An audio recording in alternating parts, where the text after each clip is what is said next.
لیوال د لرې ښوونځی وړکتون رنګین شمیر راځئ چې شمیر زده کړو.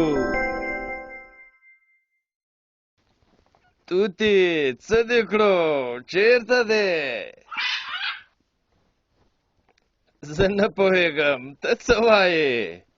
ستړی مشي ښوونکی صاحب. ته ستړی مشي زرکه. ښوونکی صاحب تاسې نن لږ اندېښمن ښکارئ. او زرکه وګوره که نه توتي خبرې نه کوي. ولې توتي څه خبره ده؟ ولې خبرې نه کوي؟ او شپږ هم رږدي. شپږ شمېر؟ او شپږ شمېر. ښوونکی صاحب شپږ څه ډول وي؟ هو رښتیا زرکه شپږ ډېر ښایسته شمېر دی او رنګین هم دی. له پنځو وروسته راځي او له اوو نه مخکې دی. او ښوونکی صاحب تاسو څه ویل لرئ؟ څنګه څه وایي؟ ښه اوس پوه شوم. آیا تا شپږ خوړلي او په ستوني کې دې بند دي؟ او زما خدایه څنګه شپږ ستا په ستونو کې بند دی؟ او نه داسې دې ولې کړي توتي؟ زرکه دا څه وشول؟ موږ شپږ ته اوس څنګه ولاړ شو او شپږ څنګه زده کړو؟ او ما سره یو وړاندیز دی. ها ووایه که نه زرکه هغه څنګه؟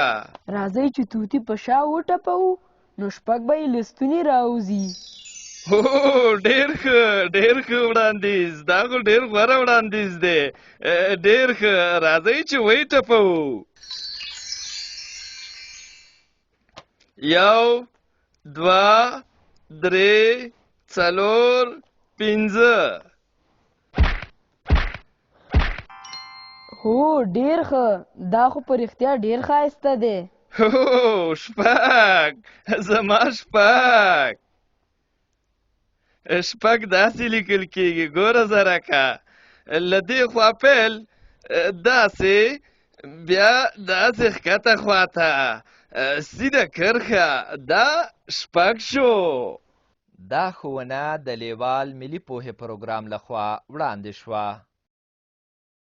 د لیوال ملي پوهې پروګرام وسایل نه همت اړین دی. د ټکنالوژۍ په مرسته زده کړه په هر کور، هر ځای، هر وخت او هر عمر کې پرته له ښوونکي او ښوونځي.